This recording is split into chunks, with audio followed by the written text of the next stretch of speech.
A few moments later. Hi folks, this is Dan at Dan's Retirement Journey. We're Philippines bound. Well, today I just decided that I would do a combination of things today, just have sort of a chat about anything that came to my mind.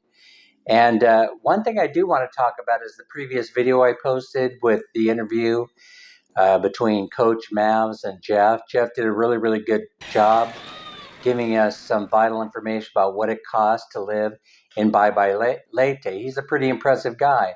And Coach Mavs is not too bad at interviewing. And so we got a breakdown. In one of my previous videos, I had said that I wouldn't venture out into the Philippines unless I had a steady flow of income of about $1,500 or $1,800 per month. $1,800 being ideal. I think you can make it on that.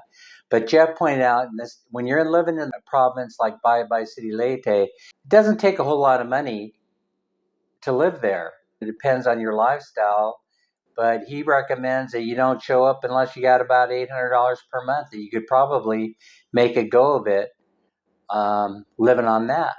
And I think he's kind of right. You know, when I start thinking about it, I start thinking about the cost of rent over there in the province is pretty inexpensive. For example, we had been renting a house. I think it was a 3-bedroom, 1-bath house for the in-laws prior to completing this house that they now live in.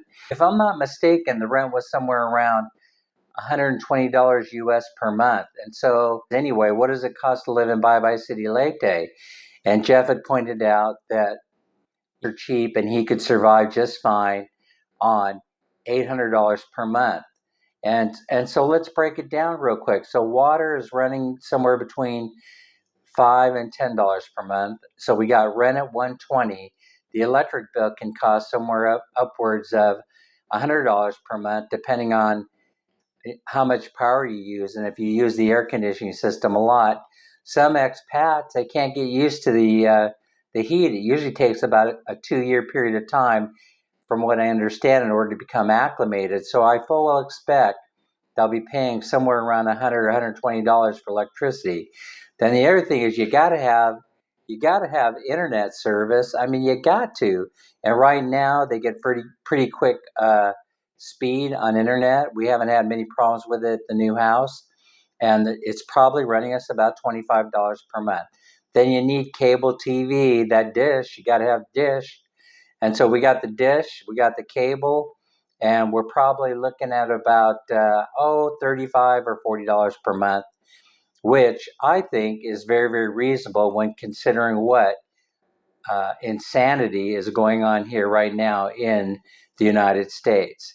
So I mean, when you factor in food, even though it is rising right now, you still can make it in the Philippines. Basically, if you plan on eating local foods. But if you want a Western style food, you want to go into Metro Mart and you want to go into SNR and some of the other markets they have that sell or cater to expats or foreigners, you're going to be paying a lot more for groceries. Still, that kind of puts us under that $800 a month budget that Jeff was talking about. But he made some interesting points. I got to send over there things like toothpaste, toothbrushes, razor blades, shoes, clothing, all this stuff. So a lot of expats find themselves shopping in the secondhand stores. You know, it's a thriving business over there in the Philippines. So that's pretty much where it's at. All right.